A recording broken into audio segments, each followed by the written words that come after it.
Hello दोस्तों, और स्वागत है पोकेमॉन के एक और नए एपिसोड में। और आज हम एपिसोड की कहानी बताने जा रहे हैं जहां ऐश की मजाकिया हरकतों से लेकर एक विशाल पोकेमॉन से मुलाकात तक सब कुछ होने वाला है। जंगल में घूमते हुए ऐश बड़े गर्व से अपने पोकेमॉन और जिम बैजेस के बारे में डिंगे मार रहा होता है। तभी मिस्टी उसके इस गर्व को तोड़ते हुए कहती है कि उसने एक भी बैज अपनी मेहनत से नहीं जीता, बल्कि सब उसे बस दया से मिले हैं। वो ऐश को ये भी चढ़ाती है कि उसके पोकेमॉन यूज सिर्फ इसलिए फॉलो करते हैं क्योंकि उन्हें उनकी आजादी पसंद है। ऐश ये सुनकर गुस्से में आ जाता है और खुद को साबित करने के लिए पास ही के बीच की तरफ भागता है। उसे वहां एक छोटा सा क्रैबी दिखता है और वो उसे पकड़ने में कामयाब भी हो जाता है। लेकिन जब वो क्रैबी को पोकेबॉल में डालता है तो वो पोकेबॉल प्रोफेसर ओक की लैब में टेलीपोर्ट हो जाती है।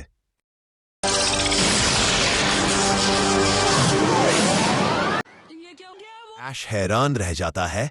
तभी मिस्टी उसे याद दिलाती है कि एक ट्रेनर एक साथ सिर्फ 6 पोकेमॉन ले जा सकता है और क्रैबी उसका 7वां पोकेमॉन था।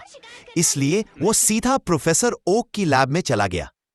तभी पिकाचू की नजर एक लाइट हाउस पर पड़ती है। वो सब वहां जाने का फैसला करते हैं। जब वो दरवाजा खटखाते हैं तो अंदर से एक रहस्यमय इंसान कहता है कि वो अंदर नहीं आ सकते। लेकिन जब ऐश उसे अपनी पहचान बताता है तभी दरवाजा खुलता है। अंदर आकर ऐश फोन मांगता है और प्रोफेसर ओक को कॉल करके अपने क्रैबी के बारे में पूछता है। प्रोफेसर ओक बताते हैं कि उन्हें क्रैबी मिल गया है, लेकिन साथ ही ऐश को पता चलता है कि गैरी ने भी एक क्रैबी पकड़ा है जो ऐश के क्रैबी से बहुत बड़ा है। इसके अलावा गैरी ने अब तक, मैं तुम्हें बता दूं कि मेरे पोते गैरी ने अब तक 45 पोकेमॉन्स पकड़े हैं। 45 पोकेमॉन से भी ज्यादा पोकेमॉन पकड़ लिए हैं। ऐश ये सुनकर और भी दुखी हो जाता है। तभी प्रोफेसर ओक उन्हें बताते हैं कि वो जगह है वो बिल का लाइट हाउस है, जो एक बहुत ही ज्ञानी पोकेमॉन साइंटिस्ट है। प्रोफेसर ओक बिल से कहते हैं कि वो ऐश और उसके दोस्तों को थोड़ा ज्ञान दे, और बिल मान जाता है। जब वो लोग बिल से मिलने जाते हैं तो उन्हें एक कबूतर उनकी तरफ आते हुए दिखता है जो बिल की आवाज में बात कर रहा होता है। तभी बाहर की तरफ टीम रॉकेट भी चट्टान पर चढ़कर ऊपर आ रहे होते हैं। अंदर ऐश और उसके दोस्त जान जाते हैं कि वो कबूतर कोई और नहीं बिल ही है, जो एक कबूतर की कॉस्ट्यूम में फांसा हुआ था। वो सब मिलकर बिल को उस कॉस्ट्यूम से बाहर निकलते हैं। बिल उन्हें बताता है कि उसने कुछ रातों पहले एक अजीब पोकेमॉन की आवाज सुनी थी। वो सबको ऑब्जर्वेशन डेक पर ले जाता है। जैसे ही वो उस जगह की तरफ इशारा करता है वो आवाज फिर से सुनाई देती है और समुंदर से एक विशाल ड्रैगनाइट बाहर आता है। के इंतजार का फल है। हाँ? हाँ।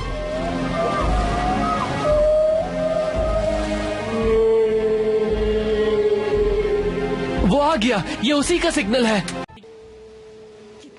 टीम रॉकेट उस पर हमला करते हैं और उसे पकड़ने की कोशिश करते हैं, लेकिन ड्रैगनाइट उन्हें उड़ाता हुआ भागा देता है।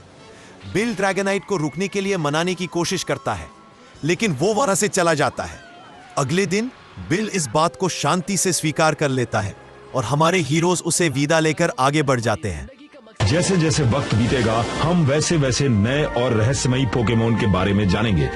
चलो जानते हैं कुछ ऐसे इंटरेस्टिंग फैक्ट्स जो शायद तुम्हें पहले पता ही ना हो।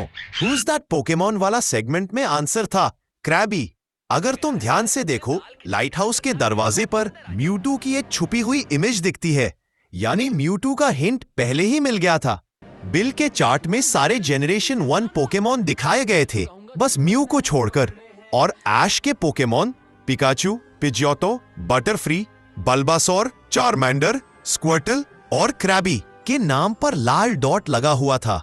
एपिसोड के शुरुआत में नैरेटर डायरेक्टली ब्रॉक और मिस्टी से बात करता है, यानी नैरेटर ने 4th वॉल तोड़ दी। तुमने वो बैचेस जीते नहीं, वो तुम्हें इसलिए मिले क्योंकि मेरी बहनों को तुम पे दया आ गई। पोकेमॉन लीग में हिस्सा लेने के लिए तुम्हें सिर्फ 6 पोकेमॉन चाहिए। सही कहा ब्रॉक, लीग में एक ट्रेनर सिर्फ 6 पोकेमॉन साथ लेकर जा सकता है। ऐश एक बार फिर उनके नाम बताओगे?